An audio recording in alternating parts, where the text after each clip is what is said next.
Says we're live. All right, you are now tuned in to the Boxing Bros. I am Caden, and as you can see, it's only two of us because G and Ned are taking their time off before they lose it. So they're taking their paid vacation time off. And you know who it is. Let them know who you are if they don't know. You already know what it is. It's Commissioner. $1 Bill. The Brothers album out now. If you haven't heard it, man, you gotta go hear it, man. And I already used up all my sick days, man. So that's why. Real trying to get some more. You know what I mean? Use up all my sick days. You know what I mean? Yeah. Also, if you listen to the album, let us know what's your favorite song in the comment section. So we do have a birthday. We have a birthday. Meet the Fosters. And salute to you because you always show us love. I see you commenting on like every video. Man, that's my guy right there. Yeah. Happy birthday. Happy birthday to you, my guy.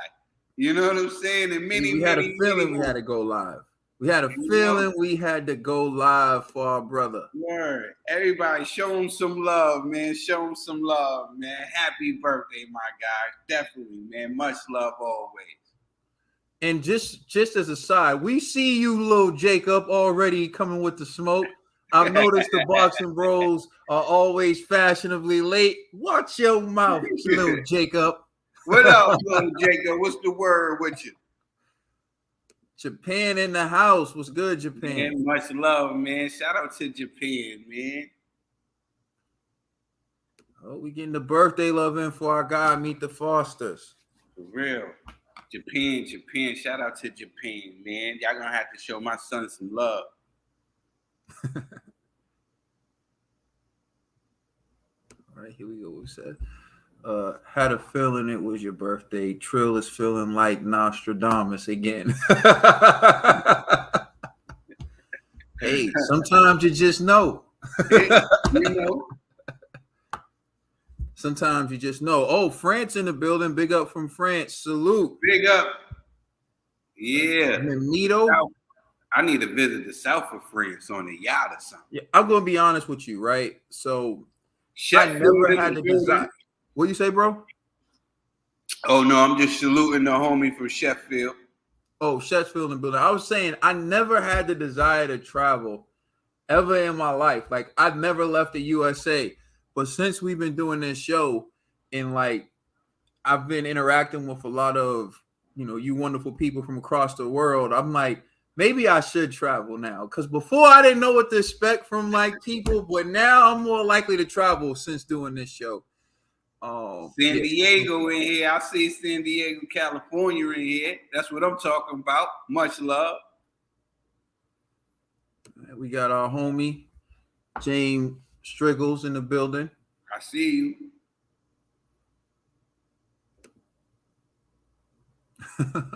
Okay. Pound for pound. I see you, man. Thanks for jumping in with the love, man. Yeah, pound for pound. What's good, brother?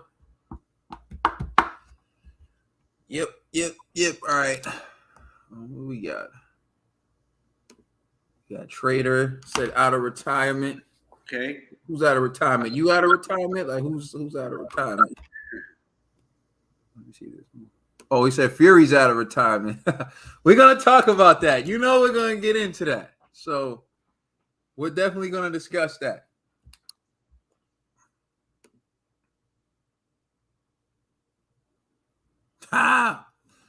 Invisible. Invisible. I keep trying to figure out how to wake up in one though, but I haven't figured that out yet.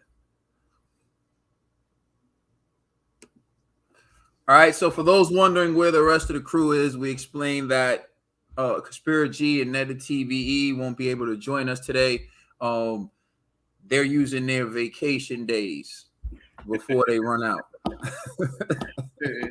Before we take them back.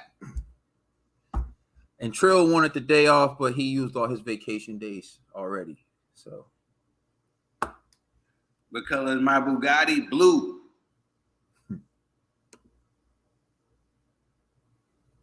Long Beach in the house. This is the That's LBC. Right. Oh, we got Long Beach in the house.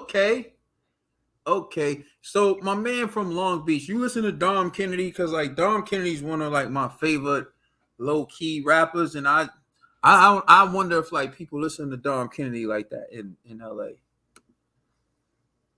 Okay, my man Sabino says I'm from South Carolina. We cannot see you guys. Really? Much love to South Carolina. But he said we cannot see you guys. Can everyone else see us? Rachel says, how Ned get vacation days? He's still on probation. What's up, Rachel? Much love, Rachel. Okay, cool. So you can see us. Sabino, I don't know what's up with that, man. I don't know why you can't see us. As long as you can hear us, bro, you know, we ain't doing nothing crazy. You know what I'm saying? Yeah, you know, I'm moving boxes. You know what I'm saying? Look the same. And salute to South Carolina. That's where my family's from. You ain't missing out on nothing, bro. You know. So my man XX with a whole lot of letters. I can't get it. That's look like a Roman numeral number. I don't know that number. That's too much numbers. All right, but that's my homie, man. He's always showing us love. He says, what's happening, fellas? Hope you're all good. Where's G and his son? Hey, man, we done... You started trouble already. G and his sons. G got a lot of sons. They're on vacation. They're taking a vacation day today, so they're getting a break off. Although Ned is still in his probationary period. We talk about this all the time. How Ned started off as the cameraman, but he just needed. He weaseled his way in. Ned intentionally wasn't pressing record. He said, maybe I'm on the other side. And it was, I perform better when I'm on the other side. Oh, man. Oh, God. TVE. All right, so just so we can do this. Huh? Okay. I wanted them to see my screen. To let them know. The Brothers album out now. You heard me? The Brothers album out now on all streaming services. I know some of y'all probably still haven't heard the album, but it's a good listen. I'm trying to tell you, it's a good listen. If you go right now and you listen and you go the links, it's been catching on of late. Everybody has been running to the album and checking it out now, and it's been getting a lot of love, man. So go check it out. We're going to be dropping some more videos from there too, man, because I think y'all love a video for TKO and some other. We got some bangers on there. Brothers album out now. Yeah, definitely, man. If you're looking for some new music, if you're like me, you hear a new album, you listen to it, and then after like 2 weeks, you need something new to listen to. So if you get to that point, just check it out. Why not? Yeah, you know what I'm saying? You're gonna like it. I'm really trying to tell you, you're gonna like it. What's the name of the track you boys had in the intros from last week? Sounded like drill track. Was fire. Oh, sound like a drill track. That was a TKO. So yep. So check it out. All right, man. So we appreciate you all rocking with us. We just came in, so we're gonna run through our show live, so that way it's up, you know, and then you can, if you got somewhere to be, JM, we got JM in the building. Let's discuss the Don King apparently hasn't paid Daniel Dubois. We can. It's not on our topic list, but we can just start with that. Little Jacob, Don King don't gotta pay nobody.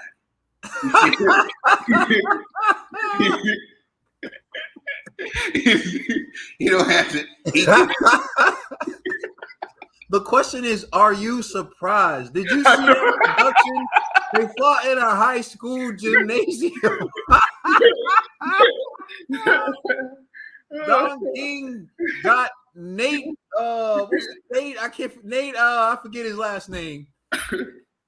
And one of his boys to do the commentary for the fight.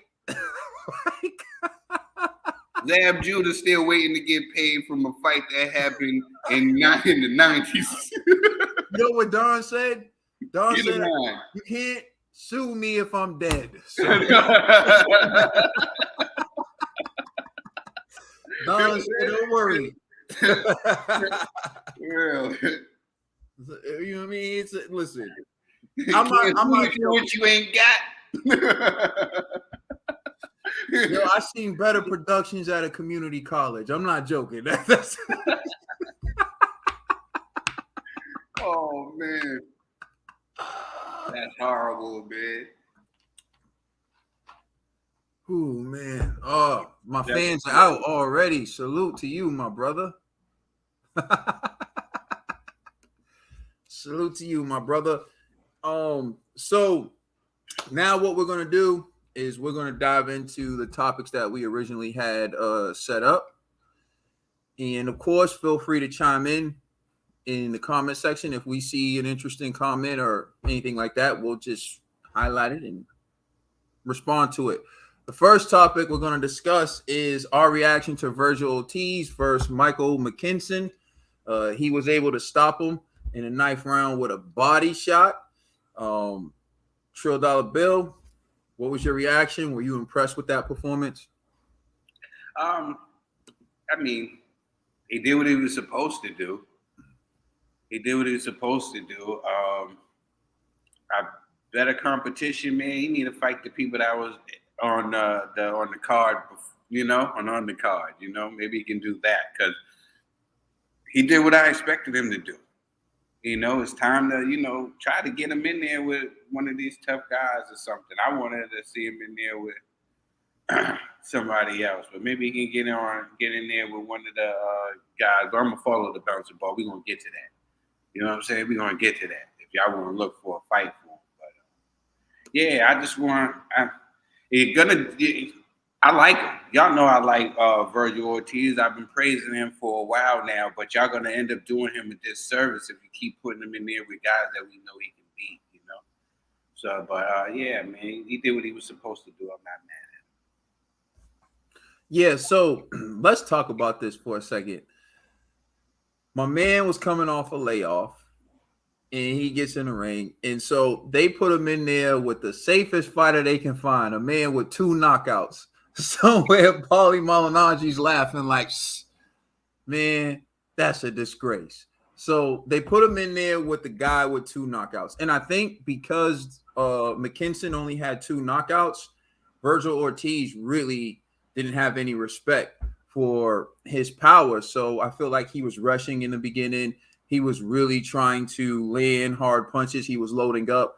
But eventually when he settled down, he started to place his punches better. Now you can say, or you could attribute that to rust, or you can say that, he didn't look as good in the earlier rounds. But I think once he settled down and started setting up his punches, he started landing those clean shots that took Mckinson out. Now, am I going to, do cartwheels and scream that he's ready for Terrence Bud Crawford after beating Mckinson? Stop joking, right? No, but he did what he had to do. He showed that he's still Virgil Ortiz. He showed that he still has great power, and so that's what that performance did. But I wasn't like overly impressed. What I was laughing at was, if you saw at the end of that fight, Bernard Hopkins is in the ring. Oscar De La Hoya is in the ring, and they're like talking. And I know Bernard was like, "You did what I did to Oscar." You know what I'm saying? That's what I did to Oscar. And Oscar was all like, "Yeah, he's shouting up." But yeah, I don't think it was anything to write home about. It was a food. The card was basically a card filled with a bunch of food. It was a buffet. It started with the guy from Boston who did Boston dirty, but he ain't from Boston. He ain't from Boston. From Boston, right? He ain't from Boston. He just got a hotel room in Boston for like 2 weeks. Where are we going to say we found them? From Boston, Massachusetts. Yeah, so unless you have anything else to add to this, bro, we're gonna move on to the next segment. Looks like you got nothing to add. All right. The next segment we're going to discuss is Blair Cobbs a contender after beating Maurice Hooker? Trill Dollar Bill. What's your reaction to that? Man, listen. I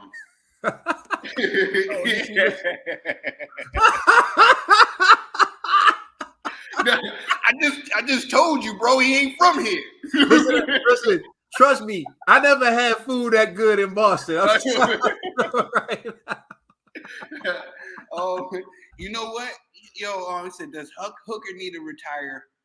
Nah. You know what? I just think he mind played himself. You know what I'm saying? I think he went in there with the idea thinking that, since he didn't have to do the crap with the weight, because I know the weight was the issue, he thought that he was going to go in there and be the bigger man and the bigger puncher. I texted the group. I was like, I don't know who this guy is fighting. He is fighting not like how I'm used to Hooker fighting. He's fighting out of character. That's what I said to the group. And Blair, the Flair, man, I never liked the way he fought. But last night, man, he showed that he wanted it more for a little bit. There was some times where he was literally running, but he showed that he wanted, and then he was faster in the exchanges, and he was more powerful in the exchanges. So, and he was able to drop Maurice Hooker. But shout out to Mo, man. He had a lot on his plate. Miss Stacy had died, and I'm sure his heart was heavy. So maybe it was too soon rushing into that fight. But since Blair the Flair did pull off that victory, man, throw him in there with Virgil Ortiz. See what he got. You know what I'm saying? Yeah, why not? He got some pop. He got some pop in the way Virgil Ortiz is a little bit more skilled. Maybe he won't come out there as reckless as he was against his guy he fought. But hey, maybe they can make it entertaining, and Blair Flair can make it a firefight for the first 4 rounds. With his power, and try to do something, put him in there with him. At least it's somebody, and then maybe after that he can fight the winner. I don't know, somebody else. But there's no way is like you were saying before, I think is Virgil Ortiz ready for the likes of a TC or Earl Spence. And I would really want to keep him away from the man, but put him in there with Blair the Flair. Put him in there with Blair the Flair. I think that would be a good fight for them. Why not? Yeah, so I agree with you. I think I've always said this: the greatest pressure is the pressure you put on yourself. And so, like, he lost someone close to him, Miss Stacy, and he took the fight, and he kept saying like he had to win it in her honor. And there were indications that he wasn't in the best shape, because they went from having the fight scheduled to be at 147 to switching it to 150. And then, as you heard, one of the commentators said they saw Maurice Hooker in the elevator, and they said, how big are you right now? And he just said, big. And then they asked him again, like, how big are you? And he said, big. And the truth is, it showed. He was slow in that fight. Like, Cobbs was waiting to counter him, and Cobbs countered him nicely. Cobbs dropped him 3 times, and Cobbs was able to win most of the exchanges using his speed, and Cobbs was throwing looping punches. Maurice Hooker, not only did he look slow, he looked like he didn't have the stamina to give his normal punch output during that fight, because normally he would throw more punches to set up big shots, and he didn't do that. And even when he knew he was down in like rounds 7, 8, and 9, he didn't have the stamina to really go for it. And I think like that to me was telling. And someone said in the comment section, it was Jingle Jams, that he wasn't listening to Terrence Crawford the whole fight. Yeah, he wasn't listening to Terrence. He wasn't listening to Bomac. He wasn't listening to anybody. And it just looked like, I understand why someone said he should retire, because it looked like he was finished. He looked washed. But I think you got to give that man some leeway, because he did lose someone close. And again, sometimes you feel like you have the ability to go and fight, and you feel like you have the ability to win until the moment comes. And then you realize that you're more emotional and you actually don't have it. Like we saw that with Tony Harrison. We saw that with Jarrett Hurd. We saw it with a lot of these fighters where they felt like going in after losing someone close, they thought they can win until it was time for that moment. And then bang, that's when they take a L. Right. Yeah, so but yeah, I think he definitely showed Maurice Hooker should definitely get the benefit of the doubt, though. You know what I'm saying? Because this is I said to the group, man, he's fighting out of character, So shout out to him. James Saddis, don't you try to stop friction within the boxing. I know between G and the TBE. I see what you're trying to do. You know what I'm saying? And it doesn't matter anyway, James, because Ned the TBE left Clarissa for Alicia Bumgarner last week.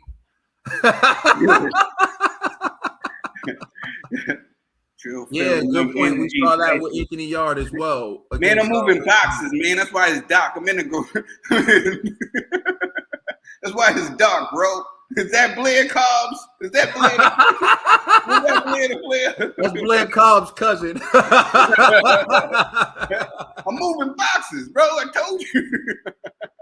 Nah, the other thing I want to say is salute to Blair Cobbs, because he came out like making himself look like a joke, but he was real quiet. He was real humble, and you can see he really wanted this fight, and he really gave it his all, man. So he pulled it off. Oh, yeah. He definitely came in. And you know what?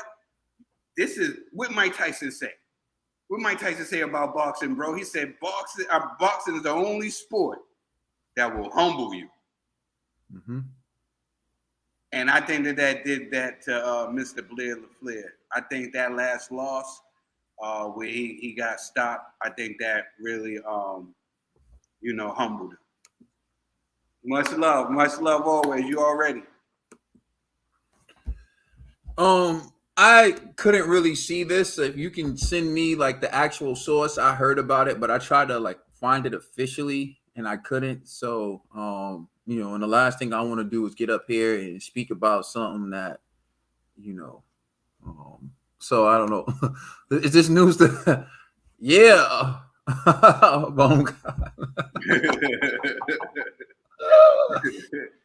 What kind of bum are you talking about? You know what I mean? Maybe Ned will agree. I don't know, man. Listen, meet the Fosters. You don't want to have smoke with Ned. Ned has made it clear that that's his new boo. So, you might want to be careful what you say. All right, so we're going to move on to the next topic.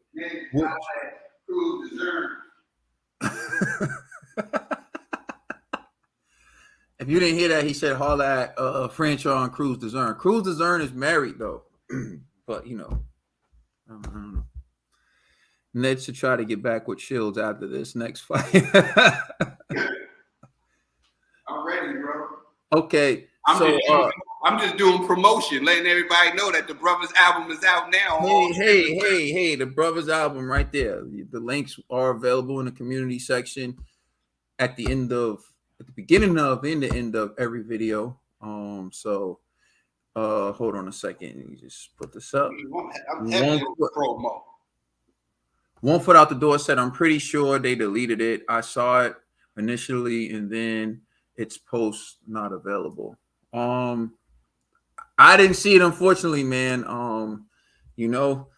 I was looking for some official reliable source to link that comment to Clarissa, and I couldn't find it. So like I don't want to jump out on Clarissa when like I can't verify that she actually made that comment.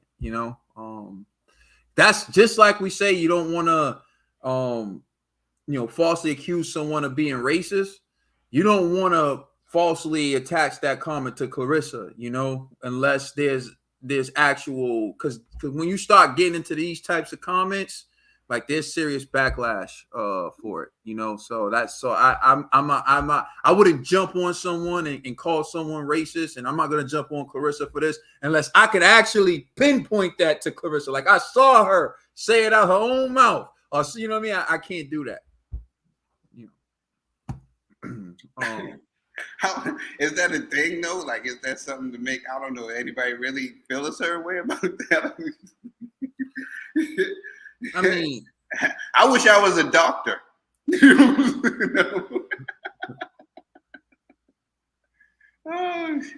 Someone said my VPN will be set to the Ukraine just to see if it works.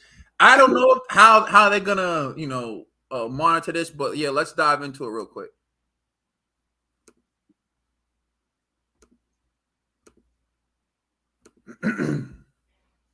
Excuse me. So here's an article from TalkSport, and it said free Alexander Usyk puts Anthony Joshua rematch on free TV in his YouTube channel for people of Ukraine after being gifted rights for the title fight by Saudi Arabia organizers. And so we'll dive into a little bit of the article that explains it in detail. Usyk a real one. Putting that on my YouTube channel, get that monetized. Yo, so check this out. It says for the Ukraine, an unexpected twist has taken place. Usyk's promoter, Alex Krazuk, if I mispronounced it, I don't know, has revealed to Talksport.com that Usyk himself attempted to buy the TV rights from the Saudi organizers so that he could then put it on free TV in his homeland. Upon hearing this, the Saudis refused to accept any payment from him and instead informed him that they would gift him the rights free of charge to allow him to do this. And so it says he intends to buy but receive it for free for the Ukraine. I said he makes it free to watch via MeGoGo. So that's a streaming service, MeGoGo. So you can look that up. His YouTube channel and via state public TV. What's that? Suspline? I don't know. So, anyways, there you have it from Talk Sport that this is going to be available for free for those in the UK because Usyk tried to purchase the rights. He explained why, and the Saudi organizers said, "Man, we're not taking your money. We're gonna let you show this to your people for free." So I'm gonna say this to you, True Dog Bill. What's your reaction to that? And how do you think that impacts the actual fight?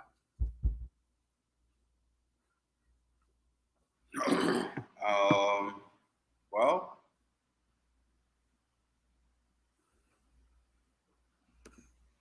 what else is new?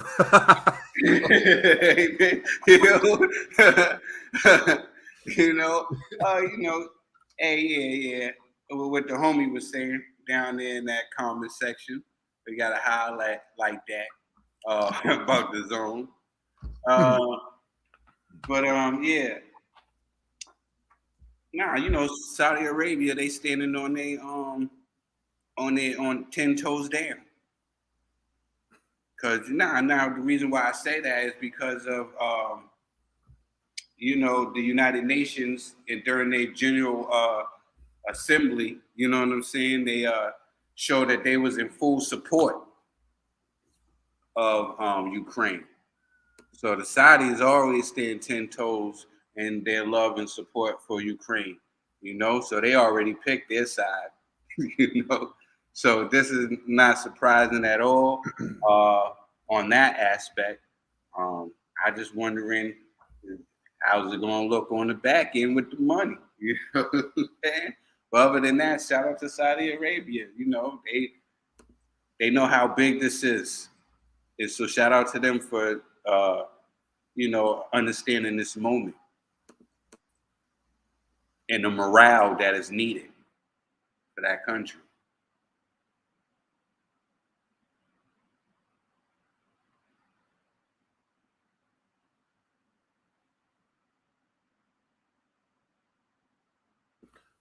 Sorry, setting something up. I think once again it just shows how great of a person that Usyk is, Usyk wanted to pay out of his own pocket so that this fight could be televised for his people for free, because he knows what they're going through and he wants something to lift their spirits. He wants them to be able to watch this fight. But to me, what that tells me is that this man must be extremely confident. My God, this dude, like, you know, we talk about this all the time, Trill. There's like people who will come in the room and just talk. But their actions will be like, all right, man, you're talking a lot, but you don't move like you're that confident. Like, Usyk's not saying nothing, but he's moving. Like, he is confident. Like, he's like so confident. He wants it televised for free in his country. Like, he doesn't even want to make a dime. He wants, like, everyone, watch this. Watch this. You know what I'm saying? Like, he wants everyone to see it. Like, my man is saying, I need as many eyes on this fight as possible. So to me, that tells me that he feels he's in great shape. He feels he has a great chance of winning, and he wants to put on for his country. Like, you know, like the Jeezy song, I put on for my city. You know, now he wants to put on for his country. This man is saying, like, put this on for free. I want everyone to see it. You got to respect it. I think that means fireworks. I think that means Usyk's ready for the challenge. Usyk feels very confident and he wants to win for his country because he feels like it will be a huge morale boost for them. So salute to him. And the Saudi organizers, you know, it could mean less money, but I don't think it would make much of a difference for this reason. The UK still got to pay, and that's where they were going to make the most of their money anyway. How much money were they going to make from Ukraine, especially in the middle of a war, especially with what those families endured? I don't think there were going to be too many people who are going to be able to purchase, you know, pay-per-views anyway. So I think it is just somewhat of a kind gesture. So, you know, we got it coming from Rachel. Usyk already a champ at home, so he doesn't need the belts. AJ for the win. Wishful thinking, Rachel. Wishful thinking. Somebody should convince Usyk of that, because I'm not so sure. I'm not so sure Usyk is going to be like, yeah, you know, I'm already a champion at home. Yeah, with Jungle, what's that? Jungle Gems right there, man. Like, Usyk really becoming a true people's champ. Just with that act right there, putting up the bread on his own.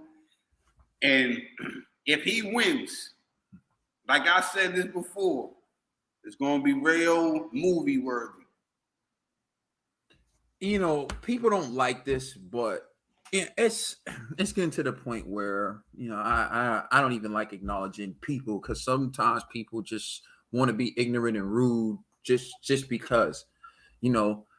But Usyk, if he should pull this off, I'm telling you, this is the stuff of folklore. Like, this is the stuff, like, if you said this, no one would believe you. Like 100 years from now, like some old person is going to be like, there was a guy who won the gold medal, went to cruiserweight, was undisputed, moved up to heavyweight, in 3 fights beat the big bad Anthony Joshua's ass. Then he whooped Tyson Fury's ass, and he did it in the middle of a war where he took all his money and he said, let me get this to my people for free. All the kids are going to be like, you lying. And this is some movie you watched and you think is real. Like, that's what I'm saying, but this is real life. This is the type of stuff that Usyk's doing, man. Like, you know.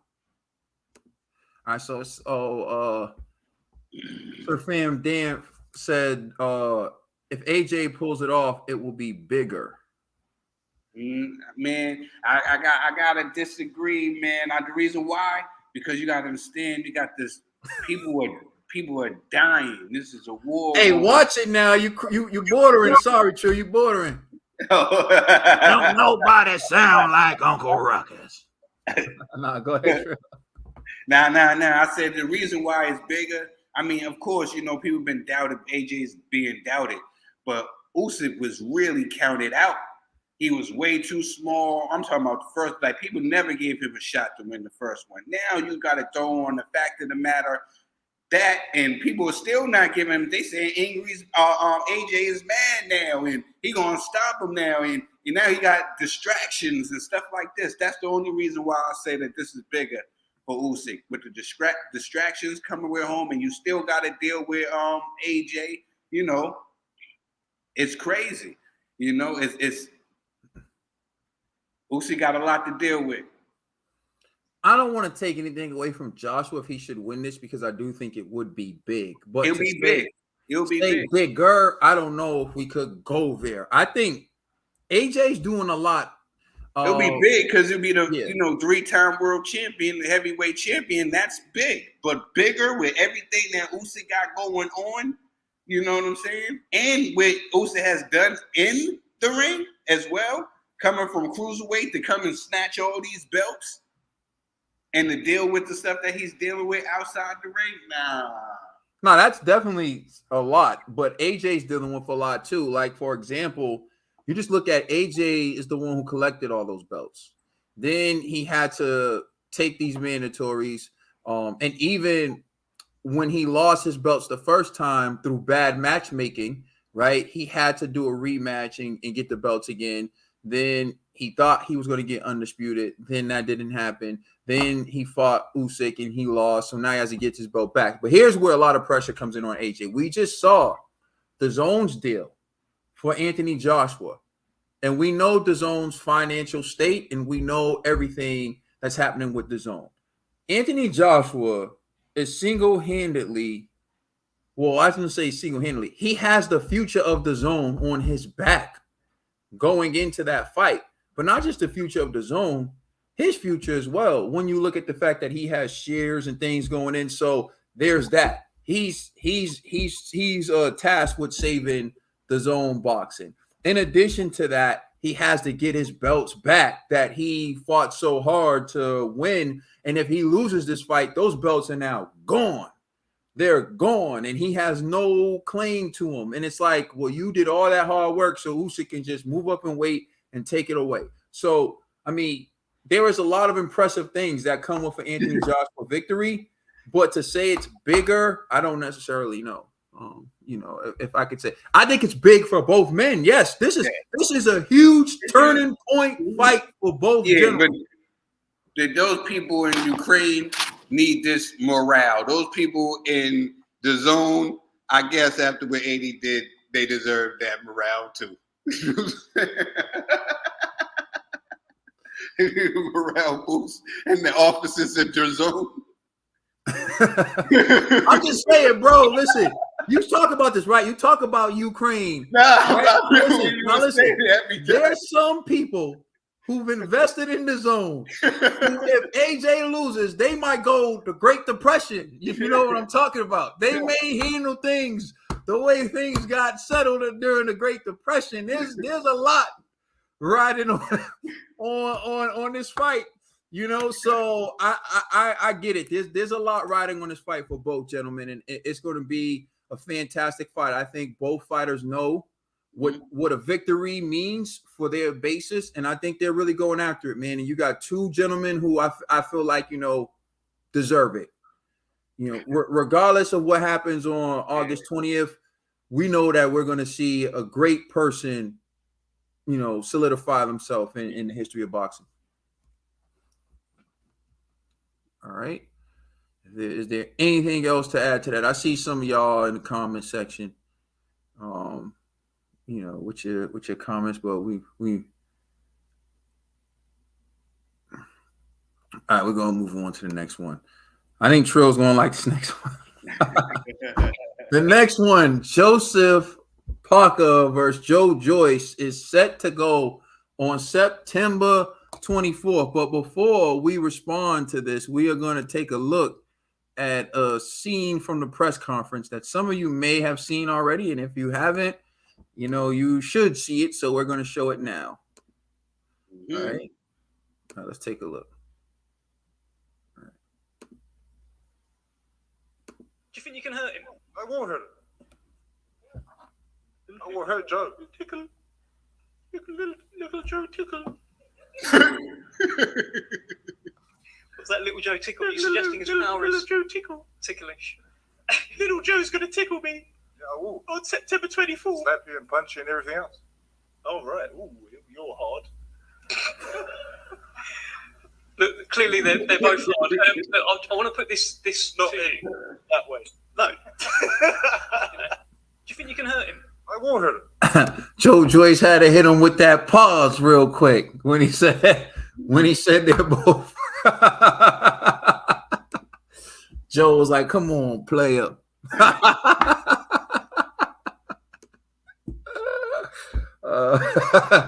Two guys with awful chat.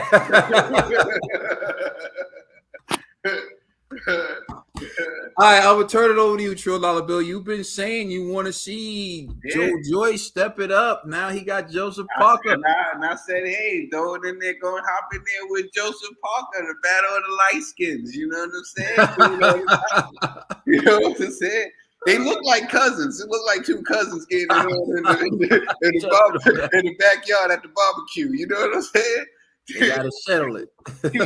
Two cousins, too much Hennessy. You know what I'm saying?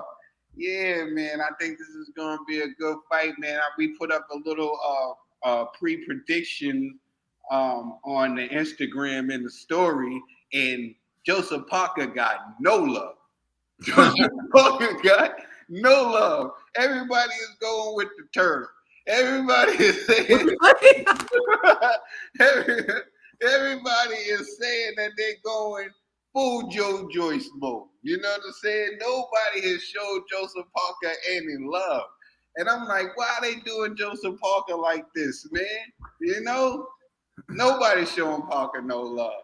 Everybody going with Joe Joyce. So I don't know, man. But I want to see this fight, man, because I think this will be a good test for the kid Joe Joyce. Because, you know, he relies for people to slow down so where he can get on them. You know, maybe if he can, Parker can, you know, get these early rounds in, these early points in, you know, he can, you know, or, you know, maybe there's too many chinks in the chin, you know, I don't know what happened, you know, but it's a good one. I can't wait to see what happens. I'm not going to give my full prediction yet. I want to see more from both gentlemen, how they preparing for this fight. You know what I'm saying? Hopefully, Parker, he's coming with it because hopefully you watch this, Parker. Hopefully you see this, Parker. Everybody is doubting you. They saying that the turtle gonna beat you. They say you don't got a chance. You know what I'm saying? They say you done. You know what I'm saying? Not one person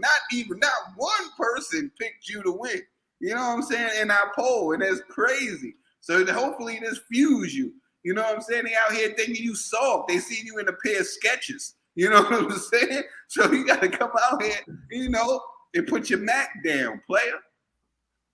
Let me tell you something. Out of the gate, Conspiracy G is not here.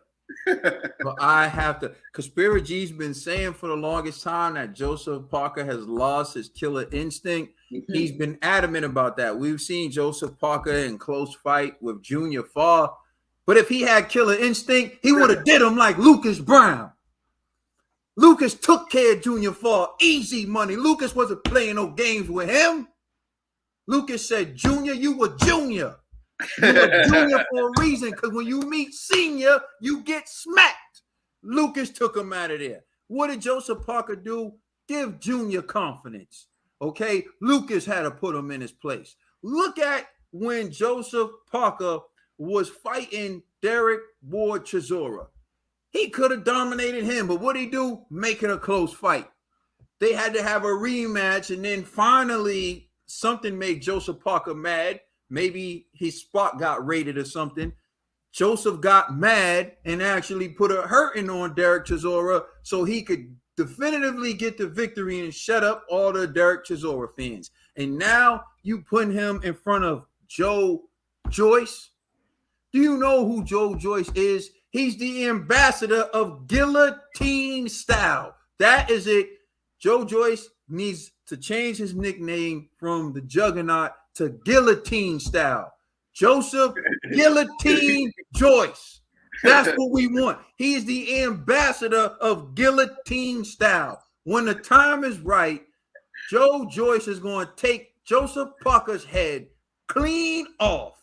Okay? Trust me on this. His head will roll. And when his head rolls, we're going to tell you we told you so. We don't care how slow Joe Joyce is, because when that punch does land, it'll knock you out.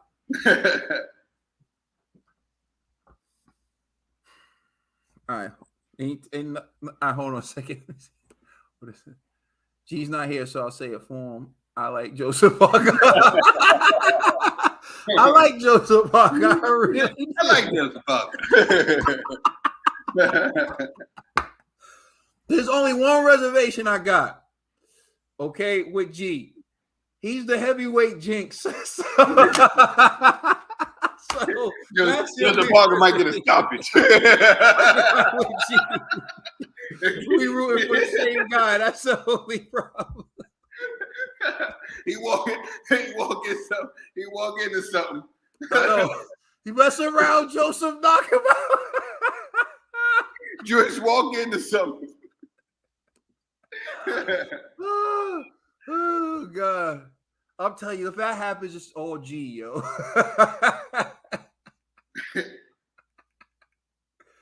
All right, we moving on to the next topic. Let me pull that up. Tyson Fury says he owns the heavyweight division. All right, so we're gonna have a listen, and then we'll respond to Tyson Fury's comments.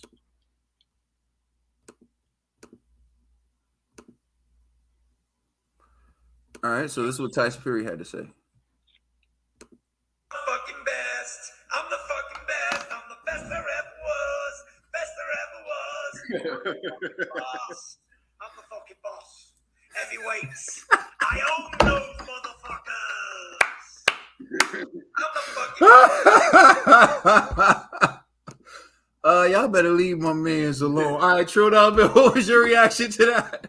I ain't mad at him, man. You can feel yourself, man. Feel yourself. Okay. What am I to say? You already know what it is. Sure, I ain't mad at Tyson Fury at all, man. You know you the best. Sure, if you feel it, hey, say it, man. It's like, hey, man, hey, every guy, if you a guy, man, you already know, man. You don't knock something down. You walk around, go stand in the mirror, look at yourself. And you get the you know what I'm saying? You know what I'm saying? All right, man. Tyson, do your thing, man. Shoot. If he feel it, he feel like he is, man, go ahead. And he's saying the Drake version. He was singing the Drake version of the song. You know what I'm saying? So it lets you know he feel like he's the best. You know what I mean? So I ain't mad at him. Confidence. Yeah. It's the number one thing you need to have. You know what I'm saying? Real. Bro, I was just about to say, don't be a hypocrite. If all of you tuned in right now could tell me you ain't never just been listening to a song and you just been in that moment and you just felt that and you just felt like, yo, it is what it is. And then you just, Fury was just, he was in the zone. And Fury just got into it like, he was like, probably was like, yo, I'm the best. These bums can't beat me. Baby, I'm the best. Himself. You know what I'm saying? He just, listen, hey, who am I to get mad at that? Hey, it's not like he's not Ring Magazine champion. It's not like he's not lineal champion. You know? Why not? Hold on. A child in an old man's body. This dude is extremely childish. I mean, Fury. How? Bro, Fury, you gotta love yourself. You gotta love yourself. You gotta be confident in yourself. Hey, listen, forget all that. See, I love seeing that. To me, that everyone, you're being hypocritical. There's never been a day where you got like your hair cut, you put on a fly outfit, and you just look in the mirror like, sexy man, I just bought my man, girl, I ain't got my oh yeah, look at your boy, clean. You ain't never had that moment. Stop lying. Stop lying. I know, right? Now step out tonight. You better watch that girl. I'm gonna tell you, G. Exactly. I'm gonna tell you, G. Handcuff your shorties.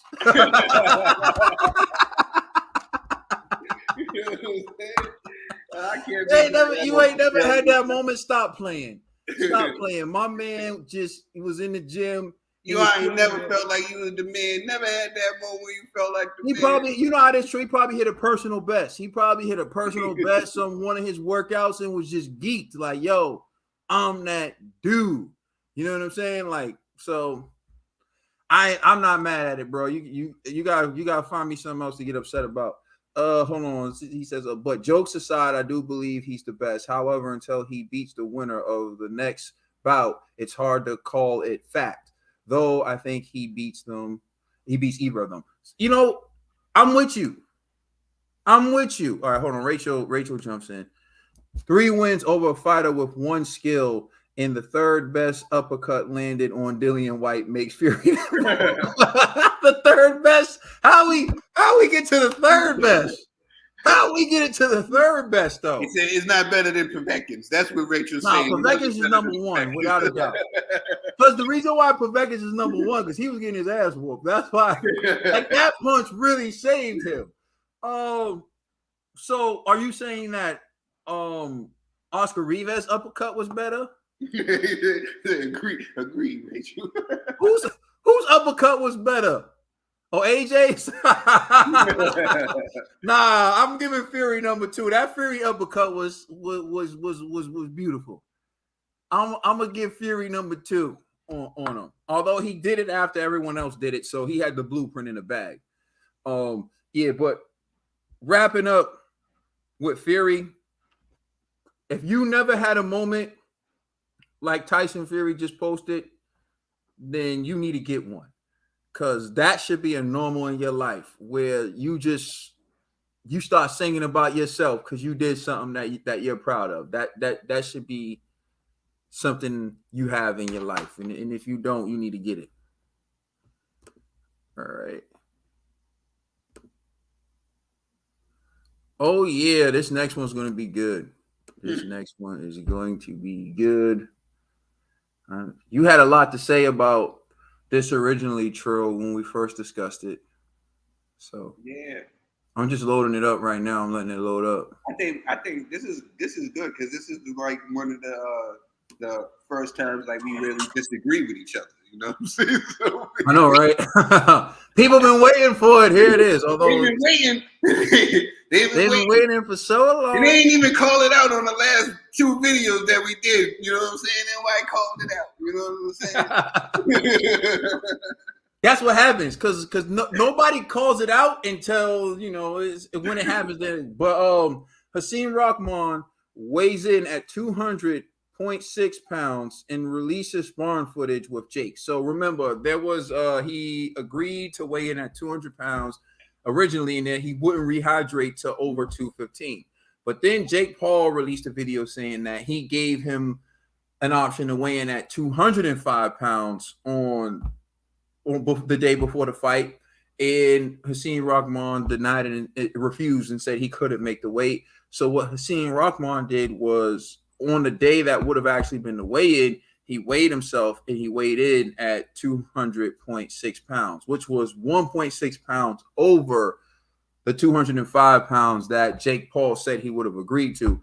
Now what we're going to do, is we're going to look at footage of the sparring that he released real quick. And so this is what Hasim Rahman wrote. Never in the history of boxing has someone pulled out a fight a week in advance over weight issues. I tried to tell y'all he's a runner. He's a track star. He's a runner. He's a track star. Is that a song? I don't know that song. When it gets hard.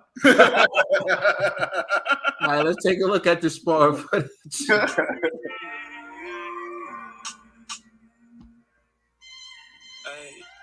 She's a runner, she's a track star. She gonna run away when it gets hard. Word to mother. That was. I'll give him that. That was a little funny.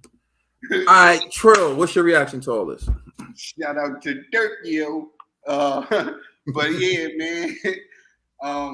I just felt in my heart, man, from hearing the people that was in his camp, them talking about Jake Paul's camp. I just for some more reason, I just thought that the fight would not happen.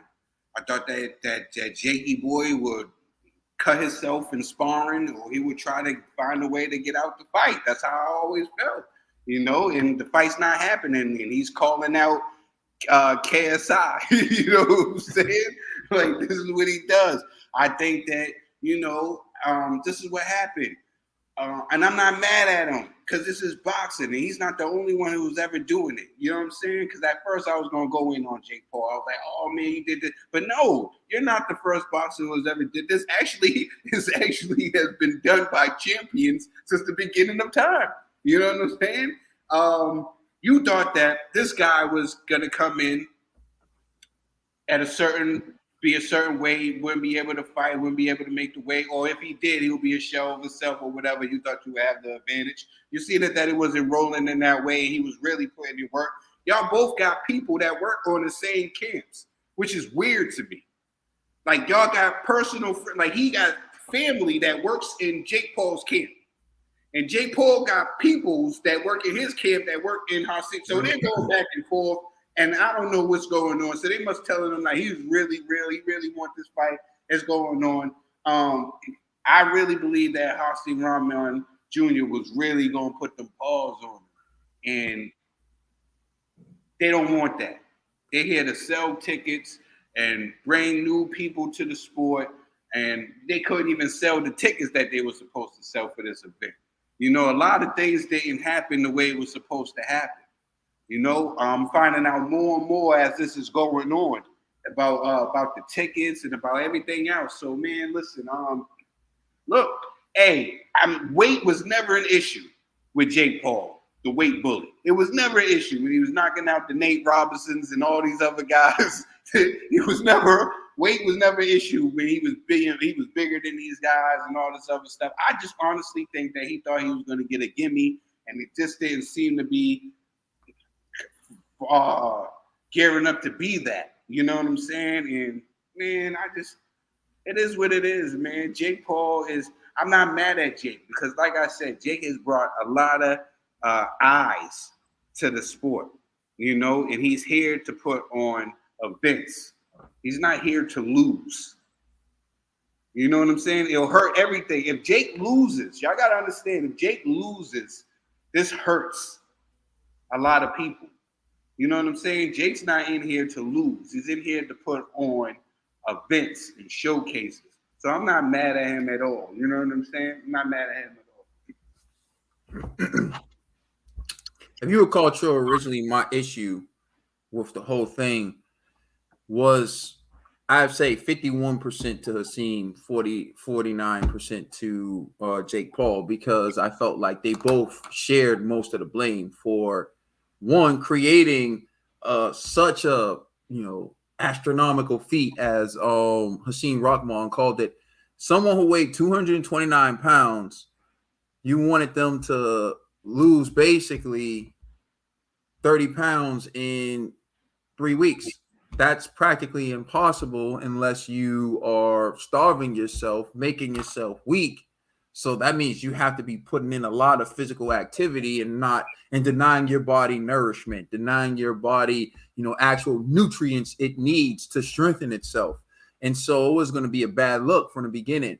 But my biggest issue with it was that Hassan Rahman knew that it was going to be that, and he still agreed to try to make 200 pounds. And so just based on what he was saying, I said to you, it sounds like he never really tried to make weight, and I felt like that was going to be his downfall. But I think him releasing this video did some good in a sense that it showed he tried at least, right? Because now that I see that he tried at least, and he couldn't make 205 and he couldn't make 200, but it shows that he's down significantly from 229. I can sit down and say, well, he lost damn near 23 pounds. Mm-hmm. That's not enough for you? You said you were going to agree to 205. Now he's 1.6 pounds over. That's too much for you. So I do look at it now where I feel like Rahman kind of cleared his name a little bit, where it's like, okay, he didn't make 200 pounds, but he did make 206, and he lost, basically just rounded up to 23 pounds. So you can't say no longer that he didn't try to lose weight. So you eliminate that, which I thought was good for him. Now let's get to Jake Paul. I respect Jake for this reason. He actually started off as a YouTuber. And he was a YouTuber who was fighting another YouTube quality guy. And that was cool. It was a spectacle. Then he fought Nate Robinson, who's an NBA basketball player and was never a boxer. And he knocked him out, and that was cool. Then he beat Ben Askren, a retired UFC fighter who's never really known for his striking, and that was cool. Then he beat Tyron Woodley, who's a decent striker in the UFC, but boxing's different. And Tyron Woodley's been in a lot of wars in the UFC and was knocked out in the UFC. And he beats Tyron Woodley twice, and that's cool. Here's where my issue with Jake Paul comes in. You were perfectly fine being the YouTuber who put on sideshows. And I was okay with that because I'm not looking at you as an actual fighter. But once you want to fight a real boxer and you want to be seen as a real boxer and you make this fuss that you're a real boxer, right? And then you sign a fight to fight a real boxer. You got the WBC saying they're about to rank you as if you're a real boxer, right? I now have to hold you to real boxer standards. So now that I have to hold you to real boxer standards, this is where it comes in. JM, you're absolutely right. Now that I'm holding you to real boxer standards, bruh, what you did was so not cool as for a real boxer, because you had the venue relying on you. You had the fighters on the undercard relying on you. You had the WBC, whose reputation is garbage anyway, but they were ready to rank you after this fight. You had it all there, and you pulled out now over 1.6 pounds. We now know. Because Hakeem Rahman weighed in, and he weighed in at 206.6. So you said you were willing to fight him at 205. He weighed in at 206.6. What we know is he lost about 23 pounds. We won't get to see Amanda Serrano because 1.6 pounds. Jake Paul is a joke. And that's where now I have to look at it and say, Jake, I've never seen a boxer pull out of a fight over 1.6 pounds. 1.6. So now it's different from a week ago. A week ago, reports were he was weighing 215 in a fight he was supposed to be weighing 200 for. Then Jake said they were willing to renegotiate to have him weigh 205, and Hakeem Rahman said he can't do it. Now it's different, bro, because you wanted to take yourself from being a YouTuber, and you wanted to be seen as a real boxer. You wanted to do real boxer things. This isn't what real boxers do. Holding you to the YouTuber standard, though, that would have been okay if you pulled out of the fight. But holding you to a real boxer standard who's about to be ranked by the WBC and all that other stuff, this wasn't cool. So now I got to look at it now where I'm going to change my blame now to 60-40, 60% on Jake Paul. And the 40% that I'm giving Hakeem Rahman is he should have fought for at least 208 from the beginning, or at least when they said 205, he should say, come on, give me 208.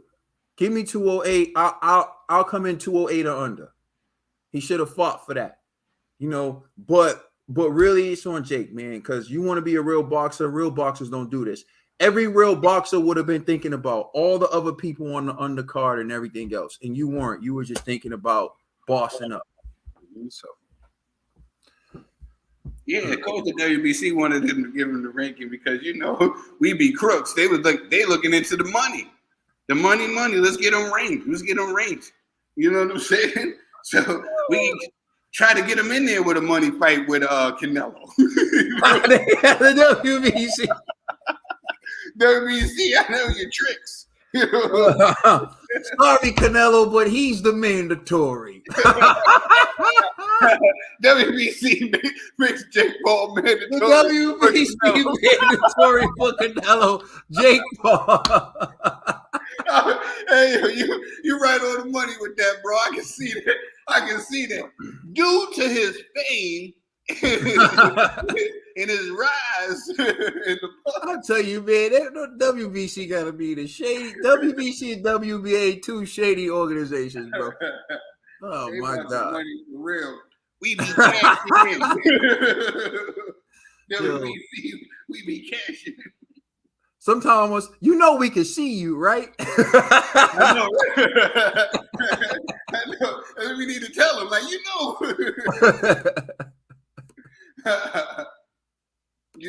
all pissed. He messed up. He definitely fumbled it.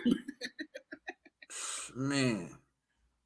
Suleiman was like, I was trying to help you out. Suleiman, I put my dignity, I put my reputation on the line, and you do this to me over 1.6 pounds. I done bought packages of bleep bleep. That was way more than that. Yeah. Oh man. Someone said Yildirim would give Jake Paul that work. He would. Not if he was weight drained. Not if he was weight drained. All right, so the next topic we're going to discuss on Boxing Bros. Trill, for this one, I feel like one of us needs to be G and one of us needs to be TBE. We can figure that out after this. But the question is, will Wilder fight before the end of the year? And the reason why we're asking this question is because if you take a look, Wilder has been seen in the gym a lot recently. First, here's a picture of Deontay Wilder with Badu Jack, the Ripper, training. And then, let's make sure you guys can see that. Okay, cool. Here's a picture of Deontay Wilder in the gym with Michael, bounty hunter. As you can see, he's there training. And the last one is Deontay Wilder and Francis Ngannou. They weren't training with each other, but Francis sees Wilder in the gym. Blessed to meet you. Yeah, blessed smart. Good training. What's up, bro? All right. Blessed to meet you. Yeah, blessed smart. Good training. So you see those two guys, Francis wanted to say what's up to him, saw him in the gym training and everything. So Trill dollar bill now. Someone like them legs. Hey man, everybody's body's different. Irish boxing will say. I wait, Trill. You gonna be Ned the TBE at G? He's gonna lose, man. It don't matter if he come or he don't come. You know what I'm saying? He ain't gonna do nothing in this sport. He's done. He's done. Is he gonna fight this year, but before the end of this year? It don't matter if he fight or if he don't fight. You know what I'm saying? If he fight or he don't fight. Nobody cares. Get your man, G. Pick him up. He's still on the floor. Tyson Fury still got him on the floor. Pick your man up off the floor, G. He's still there. Still there, G. All right, now, Trill Dollar Bill, do you think that Deontay Wilder will fight before the end of the year? Why not put him in there? There's a lot of food. PBC got a lot of food over there. They got a lot of food heavyweight champions over there. I mean, heavyweight fighters over there. So, I'm not mad.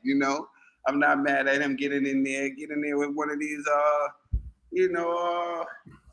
these lesser guys. He can go a couple rounds with, to get some of the dust off. But I wouldn't mind seeing him in there, around December before the year ends. I think that would be a good Christmas present for G. This is G. I like Anthony Joshua, but I feel like if Deontay Wilder came back, he'd take him out real quick. So Tyson Fury, he need to come off them belts, bruh. They saying he's retired. He need to come off them belts, because why he's holding on to them belts if he ain't fighting? We know Deontay Wilder can beat Anthony Joshua. We know Deontay Wilder can beat Ukrainian Soup, Alexander Usyk, easy. Okay, this is the bottom line of what I'm trying to say. We beat crooks, they doing it again. But I'm telling you right now, easy money, guillotine style, Deontay Wilder will be champion again.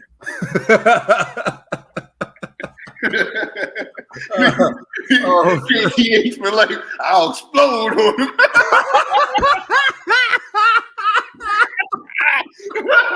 him. G, remember G trying to deny that quote?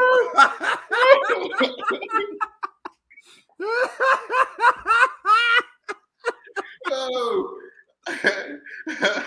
G trying to deny it. That was crazy. Honestly, I hope Wilder fights before the end of the year. But if not, it's cool. I think he's back training for a reason. I think maybe he had some ayahuasca and took that psychedelic drug, and it told him to get back in the ring. Aaron Rodgers, the quarterback for the Green Bay Packers, has said he's tried ayahuasca and it helped him become a better teammate and a better football player. So, I don't know. When all is said and done, as much as, for example, Rachel pointed out how Tyson Fury beat him 3 times, the flip side to that is he only lost to the same guy 3 times. So we got to see if the other guys can beat him. And so, okay, cool.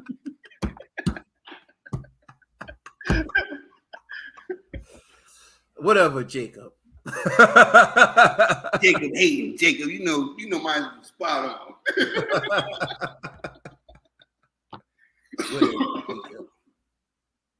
Jacob's mad we said something bad about another Jake. Oh, no, sir. But no, honestly, I mean, I would like to see him fight again. I don't think his career is over. I think that other people have to prove they can beat Wilder. Just as much as Wilder has to prove he can beat those other guys. There's still a lot that, these heavyweights have to prove. And I feel like I said, there's a bracket, right? On one side of the bracket, you got Andy Ruiz, Dillian White, Joseph Parker, Anthony Joshua, Alexander Usyk. And then on the other side of the bracket, you got Deontay Wilder and Tyson Fury.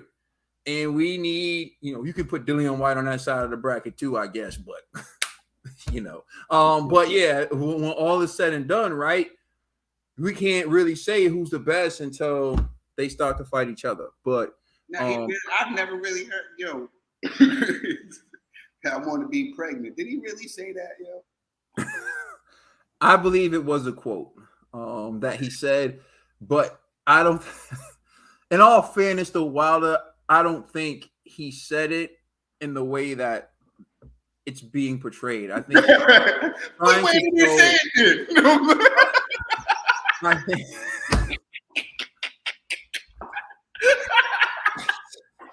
Yo, I don't want to. I think he was trying to express that women go through a lot, pregnancy being one of them, and I think he was just saying like, if he could experience like, the pain or whatever to see what it was like, to just see what they go through, kind of like that. But I don't think like he was saying like he wanted someone to impregnate him like the way that people make it say. My man JM said he's finding the gold. Oh, he said it. He said it. He said, I want him to impregnate me. Yes. Y'all are killing me. They said Deontay Wilder said that he want to be a BM. He said it. It ain't no kid around it. He's like, I don't care what y'all trying to make like. They're like, there's no defending that man. Oh, y'all are crazy. Yo, we supposed to be the ones wilding. Y'all. Katie, you gonna try and explain when Wilder said he had good box too? When did he say that? When did he say that? Y'all are tripping, man. Y'all are tripping. Man. When did he say that? Oh my god. No. Yo, y'all took this a whole place I didn't expect it to go. So this is my G impersonation when y'all start talking about Wilder. He don't like it.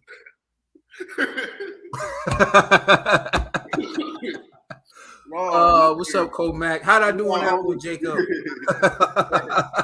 We just talking about Wilder. You ain't missing nothing.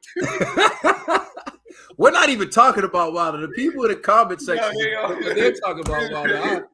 I do not want to stand behind the comments that have been made. Oh my goodness. Oh my goodness. G, come get your beer. Oh man, they said this man said he got the WAP. Come on, man. Wow. I can't, man. They say he be like, I'm FREESIGLE.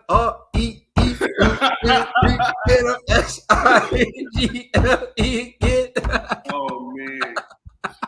Oh man. At the Fucking red F light, Wilder. Headlights. Oh, hold on. Rachel's going in on Rachel, man. When he said that Dillian treats him like he's an ex-girlfriend, then Wilder said he must have some good. I remember now. I remember now. Oh God.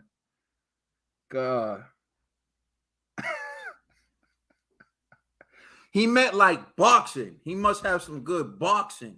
It was a pun. That went over your head, Rachel. He said, I must have some good box, like, because they boxing.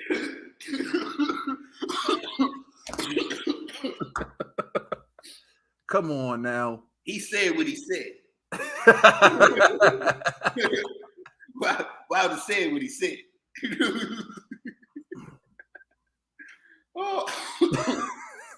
Oh man. All right, we moving on, man. Cause y'all getting, you know what I mean? I don't. Next thing you know, Complex is gonna show up out of nowhere. I don't want those calls. Like it's okay for a man to want to be pregnant.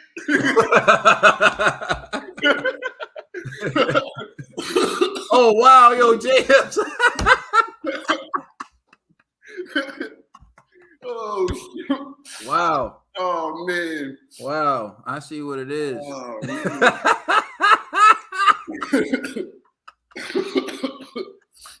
Oh man. What is going on? This is oh man. That's his new name, F&F Wilder. Yo, TBE, he would have loved this part of the show if he was here. Oh man. God, oh wow, y'all done took it there. All right, we gotta regain control of this show because it had me dying, yo. It just went off the rails a little bit, but we need to. We gotta reel it back in. Yeah, we gotta reel this back in. So check it out. Mike Tyson accuses Hulu of lying to his friends and stealing his life because, basically they have a show coming out. I think it's like August 25th. It's about Mike Tyson's life, but he's saying that, he didn't get any money. And, salute to my man EMT Rick, always yelling out elevation. Elevation. Or the brother song Elevation. If you haven't heard it, check it out. No doubt. Boxing, bro. I'm getting back to it. You already know. I appreciate you. Yeah, so it's called Mike. There we go. Salute to Jungle Jams. It's called Mike. It's going to be on Hulu. I think it comes out on August 25th. I ain't watching it. You ain't watching it? We're going to talk about it. But here's what Mike Tyson had to say about it. So we're going to go to his Twitter feed. This is Mike Tyson's Twitter. But there's a lot on it. So we want to just go to like the beginning and then. All right. Yeah, I think it starts here. So as you can see, Mike Tyson tweeted. Let me click on this picture because it has everything on it.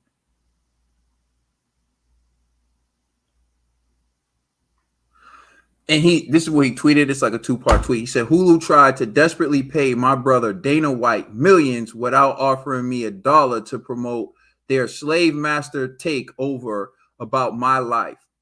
He turned it down because he honors friendship and treating people with dignity. I'll never forget what he did for me, just like I'll never forget what Hulu stole from me. So those are these two tweets right here from Mike Tyson. Then Mike Tyson went on to say, Hulu stole my story. They're Goliath and I'm David. Heads will roll for this. Then he says, hey, at Hulu, I'm not your N-bomb. You can sell on the auction block. Hashtag slavery is over. So he said, I'm not your N-word. You can sell on the auction block. Slavery is over. Then he says, Hulu's model of stealing life rights of celebrities is egregiously greedy. Hashtag heads will roll. And he reposted Nate Diaz, said, I'm with Mike. F you, Hulu. And then Nate Diaz at Hulu. So first Nate Diaz just said F you, Hulu. But then Nate Diaz said, hold on. Let me at Hulu. So this is what Mauricio Suleiman had to say. As you see, like this is Mike retweeted Mauricio Suleiman. Mauricio Suleiman says, a fighter who was like a son to my father is at Iron Mike Tyson. I just spoke to him. I'm so upset to learn that his upcoming series were produced without his involvement and consent. The at WBC boxing was misled by at Hulu, and we provided belts for production. Mike Tyson is a legend. Respect. So they're saying that they were misled into providing belts. And then Mike Tyson says, someone should get fired from Hulu. Producers were lying to my friends and saying I supported the unauthorized series about my life. So that's in a nutshell the gist of it. So to wrap it up, the series is coming out. Mike Tyson isn't getting any bread from this series, but they tried to pay Dana White millions to promote the series. So that's one. They're not paying Mike Tyson any money for the series, but they try to pay Dana White millions to promote the series. That's one. Then there's two. Mauricio Suleiman coming out saying that they basically lied to him, made him believe that Mike Tyson was on board with the series and got him to donate belts to sell the series. And so that brings us here to where Mike Tyson is saying they're trying to steal my story. $1 bill. What's your reaction to all this? I'm rocking with everything that everybody has said except for Suleiman. You know damn well I'm rocking with everybody except for Suleiman. We be creeps, we be crooks. You know what I mean? You was over there trying to get that bread regardless. You didn't care. You just following the bandwagon. But now as far as it goes to Hulu, you know what I'm saying?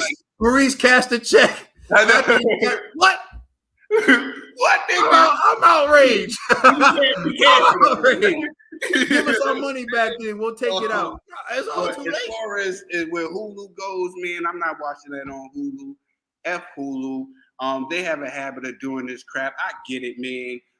His story has already been sold. You know what I'm saying? He got books and all this and stuff like that. But you got to cut this man a check. You got to put him. This is the most iconic man in boxing history. Up there with the likes of the greats. You know what I'm saying? Mike Tyson is Mike Tyson. Everybody know who Mike Tyson is. You know what I'm saying? Hashtag most. Yeah, exactly. You already know. You already know, bro. You already know he knew. You know what I'm saying? He definitely knew. Hulu, man, y'all are shady for that. Y'all just doing shady business. Y'all did this to somebody else. I can't remember right off the head. Some making me want to say Whitney, but y'all did this to somebody else, and their family was totally upset as well. You know what I'm saying? Like, y'all are creeps, man. You just gonna steal a person's life, huh?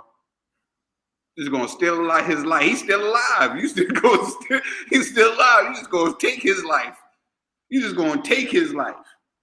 You know what I'm saying? And then make a whole and not give him no bread. You ain't even give him tickets to come while y'all direct and put the film together. Y'all ain't even give him a free shirt, nothing.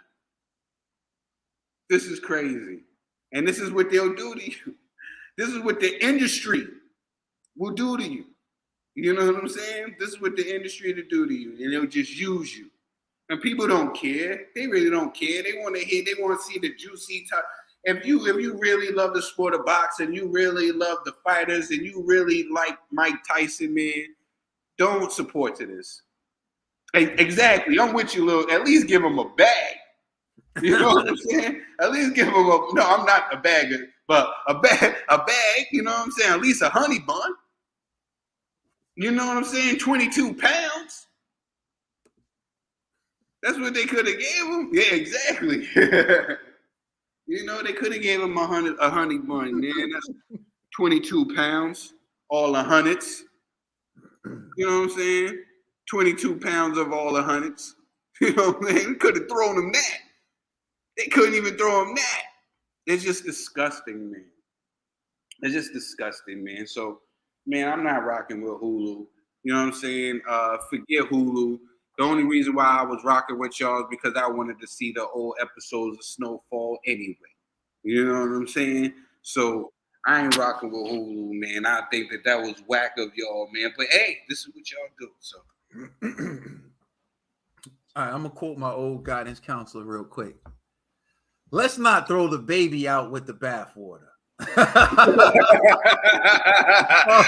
Listen, I agree. Hulu is doing some, shady stuff with Mike Tyson, but there's still some good shows on Hulu. Everybody involved is getting paid. So to quote my old guidance counselor, let's not throw the baby out with the bathwater. He used to say that. I used to be like, what the hell are you? Who came up with that? What the hell is that? But first things first, Dana White is a true friend. Dana White is the kind of person that people respect because they offered Dana White millions to promote.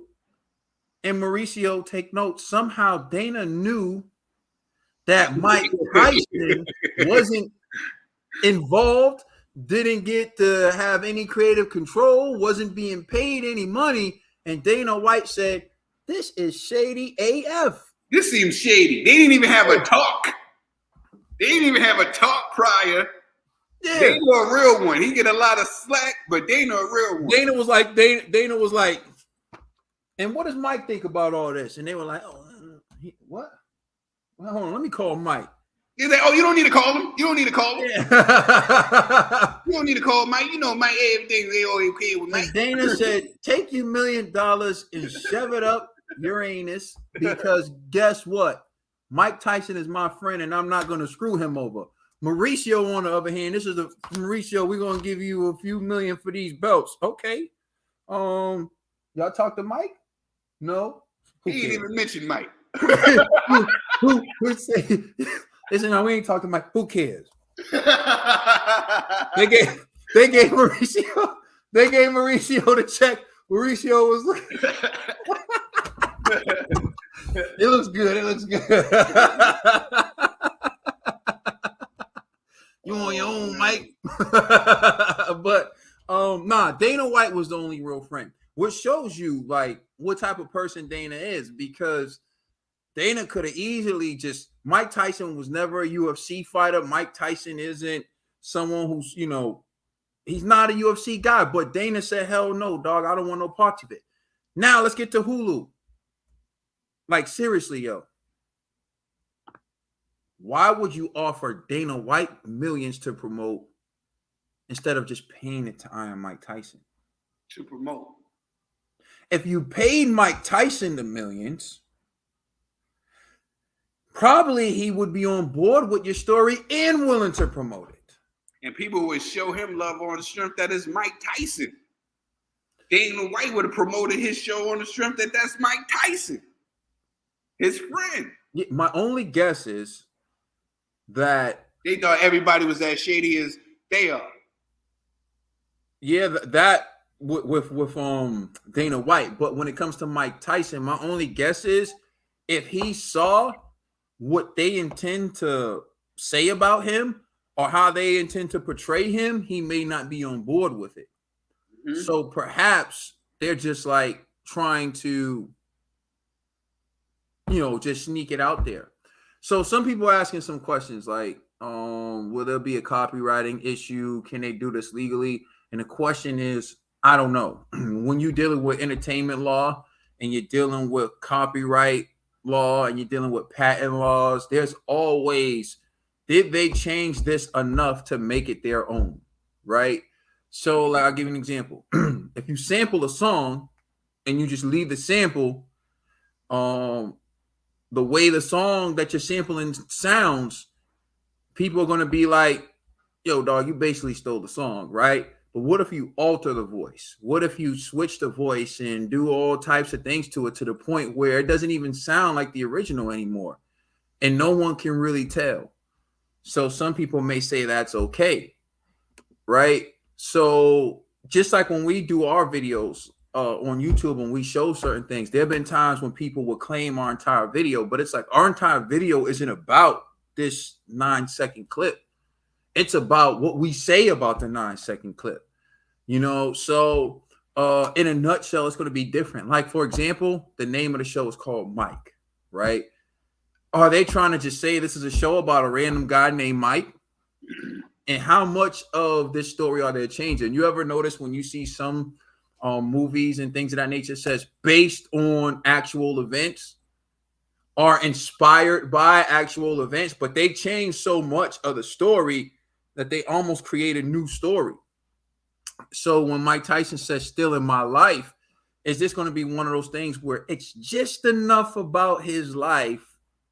Are they altered just enough about his life to make it so that it isn't a violation of the law? I think that's what this is going to boil down to. And the question really becomes, it depends on what judge you get. See, Deshaun Watson, the quarterback from the NFL, who had the judge basically give him a favorable decision. The NFL didn't like it, so now they're appealing it and they're going to do something else. The point is, I can't tell you because I don't know. I haven't seen the series. I haven't seen anything. Does he have enough to? There's another great point. That's probably why all this is starting. They feel like if they pay Mike Tyson, that here's going to come a certain group of the population saying you support a convicted rapist or whatever. At the end of the day, what I can tell you is just because someone was convicted of a crime, it doesn't mean you should be able to steal from them. Just because someone was convicted of a crime doesn't mean that they don't deserve to earn a living. And if you're going to tell this person's life story, including that alleged rape, then you should compensate that person. Why are you trying to compensate Dana White and not the person you're telling the story about? Obviously, you're not too good to shine the light on Mike Tyson's career because you're making a show about him. So if you really wanted to hurt Mike Tyson, mute him like they did R. Kelly. Don't even talk about him. Don't even show him. If this is what it's about, if this is about morale, and this is about morality, if this is about being an upstanding person, why you even want to do a show about Mike? Because it's the hypocrisy in the world. We all like to see a train wreck and judge it because it makes you feel better about yourself. Like, anyways, I'm gonna just close by saying this. I'm not saying I'm gonna boycott it, because I may be watching something else and then it may come on and I may be too tired. I can't find a remote to watch it. Salute to Ned, the TBE. But at the same time, I do think that it's messed up that they're going to steal this man's life story and not pay him for it. Never anything to add, Dollar Bill? F Hulu. We ain't rocking with Hulu. Everybody know, we ain't rocking with Hulu. There's so many sketchy details to that case that I won't get into, but even the type of lawyer that was chosen and so many details that were left out, you could actually find this stuff online. I actually read a book about it when I was younger. One of the first books that I took out of the Boston Public Library was called Down for the Count, and it was about Desiree Washington and Mike Tyson's rape case. It was one of the books that made me want to be a lawyer. It's called Down for the Count. And the other book that I took out was called Never Too Young to Die, and it was about Lynn Bias. And it's about this Lynn Bias was going to be a Boston Celtics Maryland star, and he died of an overdose doing drugs in college. And that's actually what set the Celtics team back, the death of Reggie Lewis and Lynn Bias. Or else we would have had more titles, darn it. But anyways, I digress. Well, all right. So it looks like we're going to agree with you. 1 foot out the door. I agree with you. Yeah. The show will lack any authenticity without the man who sold these. Yeah. Yeah. Look, it's a sad thing, man. I'm with Mike though. I support Mike. Although, like I said, I can't control what happens with my television. All right, the last topic we're going to discuss on Boxing Bros. All right, before we get into the last topic, briefly, is there something that you think we should discuss that we haven't discussed? And we'll give you a little bit of time to write that in. And if not, we're just going to close out, because this is our last topic.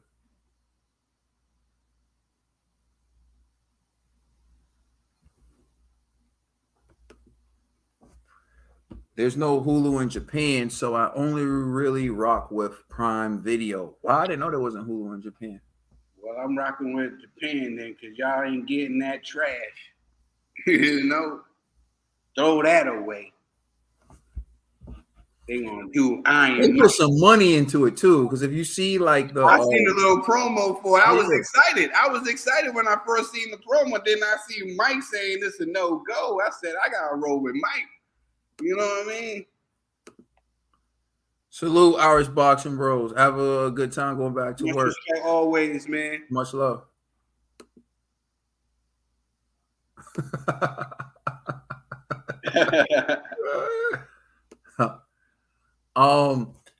Likelihood of Bud versus Spence in November. Dollar Bill, you wanna? Yeah. One of these guys are gonna fight Thurman before they fight each other.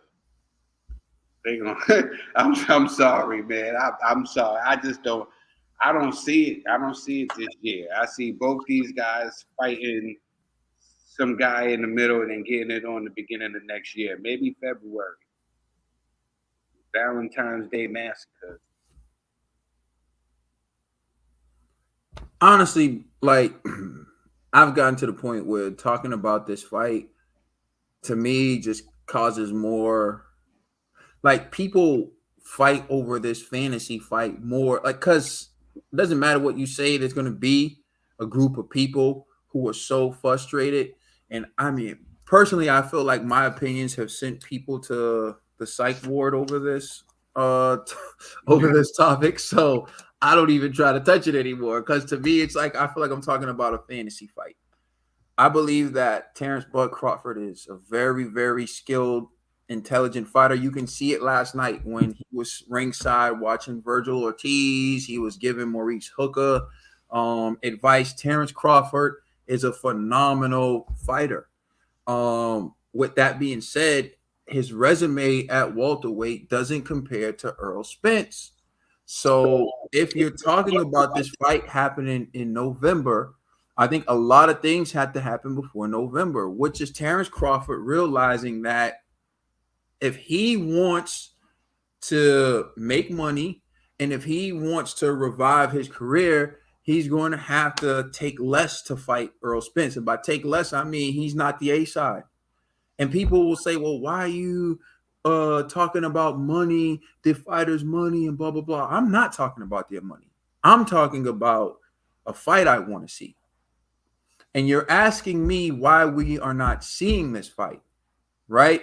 And all I can tell you is the truth. We're not seeing this fight because PBC has so many options for Earl Spence. They don't need TC unless it makes sense for them. I don't believe that TC is running from Earl Spence, and I don't believe Earl Spence is running from TC. You know? Hold on. The TC fans will come find you if he wins that fight. Yeah, I already know. They'll come running back to find me if he wins. But if he loses, we probably never hear from him again. Nobody ever runs back to say, "Hey, I know, guys, y'all were right. I know, they never. We were wrong." Yeah, and here's the thing: like, I never said that Crawford wasn't a good fighter ever. Never once said that. I'm just being realistic. Here's the thing: people want to get crazy and mad at me. Tell me everything I said about Crawford hasn't come true.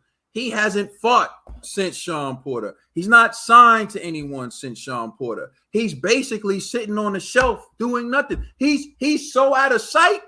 The only time you see him is when Maurice Hooker is fighting. The only time you see TC now is when other people are fighting. Right? Oh, this is great. JM, I love it. Great. What does that have to do with him putting butts in seats? What does that have to do with his ability to sell a fight? I said this. He has no options. Yeah. He prices himself out. That's the only thing I've been saying about TC. And his fans come trying to shoot me. Bro, I like TC. I do. That got me sound like G. You're right, JM. Maybe I am turning into G. I like TC. I really do. But bro, it has to make sense for PBC to let Earl fight you. You got to sign a deal with them, which you didn't want to do the first time. That's why you went back to Top Rank and you didn't get the fight then. Now you got to sign a deal with them again if you don't want to do this. That's why I hate talking about this, because I feel like the only way you can talk about this is to be logical, right? And to be logical, one side doesn't want to hear the truth. Or if you want to say I'm crazy, whatever, doesn't want to hear my truth. But guess what? This crazy dude predicted that TC would be stuck in limbo a long time ago. Go check the tapes. I caught this a long time ago. You're welcome. What can I say except you're welcome? That's all I gotta say on that. So any other topic? All right. With that being said, we're going to close out on this one. So the last topic we're going to discuss on Boxing Bros is will Teofimo Lopez return to form on August 13th? So he's fighting Campa on August 13th. What's it? Michael Campa. Yeah. So do you think we're going to see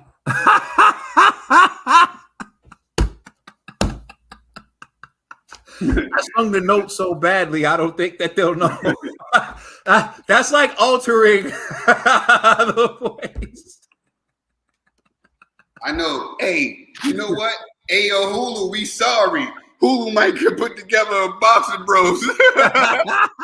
do a whole movie. Hey, yo, Hulu, I'm sorry. You still my life, Hulu. Hulu, I'm sorry. They end up doing me dirty. yo, Trill. Complex is gonna sign to be in there, and we're gonna be like, yo, Complex is gonna be like, yo, if I knew that they didn't talk to y'all,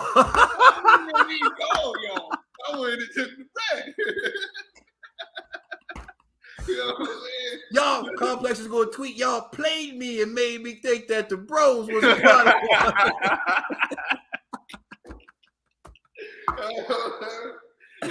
Stretch ain't taking the money. Stretch ain't taking the money. You know what I'm saying? Stretch is gonna be the one who hold us down. Stretch and Big Mo. Complex gonna sell us out for the money. Yeah, Hulu's don't be playing with us. You know what I'm saying? Whew, so yeah, man. What are you thinking, Trill, on Teofimo Lopez return? I mean, this is just a showcase, man. Hopefully, he doesn't go out there and over and we know what happens when he's overconfident. Hopefully, he doesn't go in there and be too overconfident and get hit by this person that he's supposed to go in there and beat. Pedro Campa. Yeah, this is just a showcase. He's supposed to stop this guy within 2 rounds. If he does it, man, you know what I'm saying? Like, if he messes around and he gets caught with something, but hey, it should be a good showing for him. Just a stay busy fight for him. This is what this is.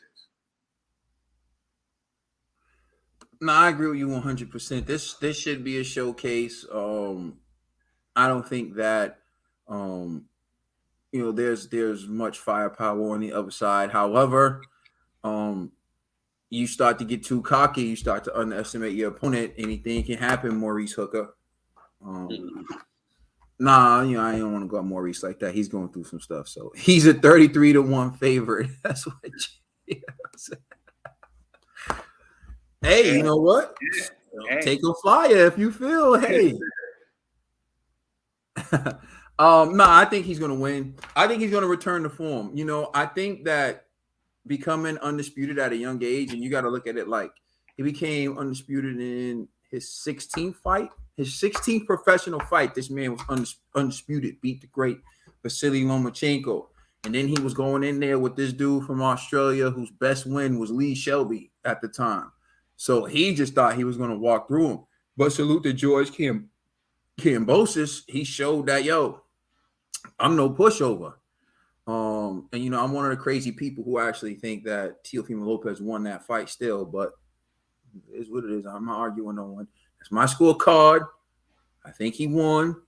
I think a lot of people were generous because 1, they didn't like Teo, and 2, they didn't even expect Kambosos to be in that fight, and it wasn't a robbery, not by any sense of the imagination. Kambosos won, and I respect it and salute to him. But what I'm saying is Teo didn't relax until he had already got dropped in that fight, and then he realized he wasn't going to be able to knock Kambosos out, and that's when he started to do well. If Teo would have been Teo from the beginning, I think he would have beaten Kambosos. And so I think that he's learned his lesson to not underestimate his opponent and to just let your skills get you to. He knocked Kambosos down when he wasn't trying to knock him out. Because that's what happens when you got skill. When you got skill, you'll land. If it's meant to be, it will be. When you got skill, you'll land that punch. Virgil Ortiz last night landed the body shot once he relaxed and he just calmed down. He landed multiple body shots. It was just like, boom, eureka, bow, bow, bow, body shot, body shot, body shot. So, so I think we'll see Kambosos. I think we'll see Teofimo Lopez return to form and look better than he did in the Kambosos fight. Definitely, he's not fighting anyone the caliber of Kambosos anyway. But I think he returns to form and he'll be a big threat. Oh, hold on. Are G and Ned in negotiations for the third punch off? It's coming. We got a date for y'all soon. We'll have a date for y'all soon. We have actually a vacant title. G is retiring, and TBE says he wants to go for the vacant title. So we have two potential opponents for Ned the TBE that will release at a later date. But this one's going to be interesting for sure. It's gonna be one for the age. You're gonna love this one. You know what I'm saying? You're gonna love this one. Yeah. But thank you for rocking with us, ladies and gentlemen, man. Actually, there's the closing right here. We go right here. Please like and subscribe. Check us out on Instagram and Twitter. And please check out our podcast on all major streaming services. The Brothers album out now on all major streaming services. Shout out to G and the TBE who couldn't be with us. That's my brother Kid, and I'm $1 Bill, the commissioner, and we off the Boxing Bros. Thank you so much for rocking with us. You know we appreciate you. Much love, bro.